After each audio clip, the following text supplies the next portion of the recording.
Well, this is more fun than being president. I really do love baseball, and I wish we could do this out on the lawn every day. I wouldn't even complain if a stray ball came through the Oval Office window now and then. But it's great to see all these youngsters out here, and the bats and the balls and everything that's going on. Baseball, of course, is our national pastime. That is, if you discount political campaigning. And the ball and bat are common to city streets, rural sandlots throughout all of the country. Whether it's a group of 8-year-olds on a vacant lot, or a finely coached team of college all-stars, or the bottling plant's local team, baseball is fun for players and spectators alike. Welcome to the Ronald Reagan Presidential Library and Museum's brand new special exhibition, Baseball, Celebrating Our Great American Pastime, open now through September 4th, 2014. In this video podcast, we'll take a closer look at this 12,000 square foot exhibition, which features over 700 artifacts, including some of the most rare, historic, and iconic baseball memorabilia.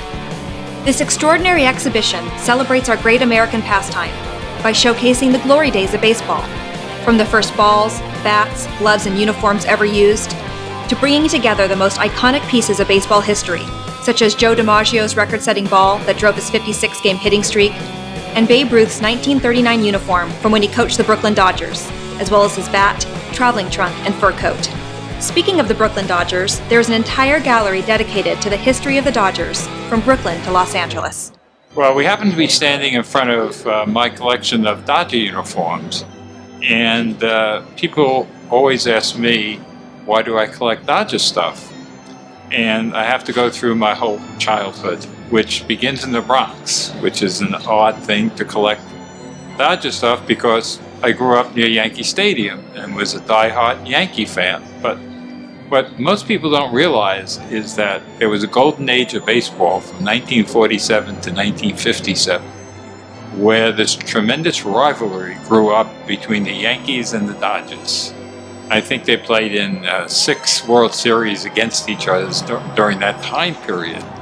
And as a result, although I loved the Yankees, I found myself completely interested in the Dodgers. So it's ironic that I was born near Yankee Stadium. I work now near Dodger Stadium. Historically, I grew up in a period of the great rivalry between the two. So I find myself loving 2 teams at this point. Like I love New York and I love Los Angeles, so that's appropriate. And hopefully someday, in the near future, I'll find myself torn between a World Series between the Yankees and the Dodgers. You'll witness jerseys and uniforms worn by Mickey Mantle, Jackie Robinson, Willie Mays, Hank Aaron, David Ortiz, Fernando Valenzuela, Sandy Koufax, Don Drysdale, and many, many more. We have the baseball hit by Barry Bonds, number 755, that tied Hank Aaron's home run record, and the baseball Pete Rose hit that broke Ty Cobb's all-time hitting record. We have a Honus Wagner trading card, the rarest of all baseball cards, as well as an unmatched collection of rare baseball cards and photographs of all the astonishing athletes who played the game. And why are we holding a baseball exhibition at the Reagan Library? Ronald Reagan loved the game of baseball, and as a young sports broadcaster got his start calling baseball games over the wire for the Chicago Cubs.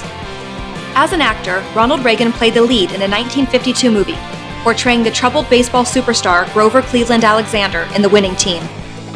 In order to be convincing, Ronald Reagan spent 2 hours a day with pitcher Bob Lemon of the Cleveland Indians, learning the difference between throwing from the mound and just throwing. As president, Ronald Reagan's love of baseball never waned. Just months into his first term, he hosted 32 members of the Baseball Hall of Fame at a White House luncheon, including Joe DiMaggio, Willie Mays, and Sandy Koufax. He threw out the first pitch at games, met with World Series teams, and even hosted a Little League game on the White House South Lawn.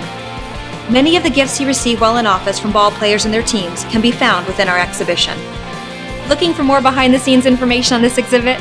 Our baseball exhibition audio tour is voiced by none other than former Los Angeles Dodgers announcer Ross Porter. This is an audio tour you can't miss. Hello, sports fans. This is Ross Porter, and it's my pleasure to welcome you to Baseball, Celebrating Our Great American Pastime. Audio tours can be downloaded on your smartphone for $2.99 when you're on the Reagan Library campus, or rented at the Reagan Library for $7. Thank you for joining us today. We hope you enjoyed this Inside the Reagan Library video. See you soon!